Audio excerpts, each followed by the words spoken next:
আসসালামু আলাইকুম ওয়া রাহমাতুল্লাহি ওয়া বারাকাতুহু। ইন্নাল হামদুলিল্লাহি ওয়াহদা ওয়াসসালাতু ওয়াসসালামু আলা মান লা নাবিয়্যা বা'দা আম্মা বা'দ। সম্মানিত বন্ধুরা, খুবই চমৎকার, জীবন ঘনিষ্ঠ এবং উপকারী একটা বিষয়ে কথা বলতে আসলাম। বিষয়টা হচ্ছে, পাঁচটি সময় রয়েছে, যে পাঁচটি সময় আমরা আল্লাহ তাআলার নিকটে দোয়া করলে আল্লাহ তাআলা আসমানের দরজা খুলে দেন এবং দোয়া কবুল করে নেন। সুবহানাল্লাহ।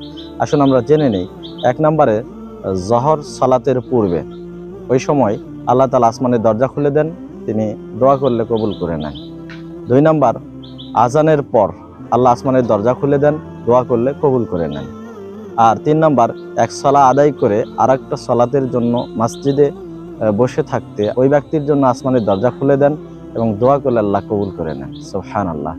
এছাড়া 4 নাম্বারে, শেষ ভাগ, রাত্রের শেষ ভাগে আল্লাহ তাআলা আসমানের দরজা খুলে দেন এবং দোয়াকারীর দোয়া আল্লাহ কবুল করে নেন। তাছাড়া 5 নাম্বারে, যে ব্যক্তি এই জিকির করে তার জন্য আল্লাহ আসমানের দরজা খুলে দেন। আল্লাহু আকবার কাবীরা, আলহামদুলিল্লাহি কাসীরা ওয়া সুবহানাল্লাহি বুকরাতান ওয়া আসীলা। আসুন আমরা এই 5টি সময়ে মহান আল্লাহ তাআলার কাছে দোয়া করি, প্রার্থনা করি, মুনাজাত করি। আল্লাহ আমাদেরকে সেই তৌফিক দান করুক। আমিন। ওয়া আখিরু দাওয়ানা আনিল হামদুলিল্লাহি রাব্বিল আলামিন। আসসালামু আলাইকুম ওয়া রাহমাতুল্লাহি ওয়া বারাকাতুহু।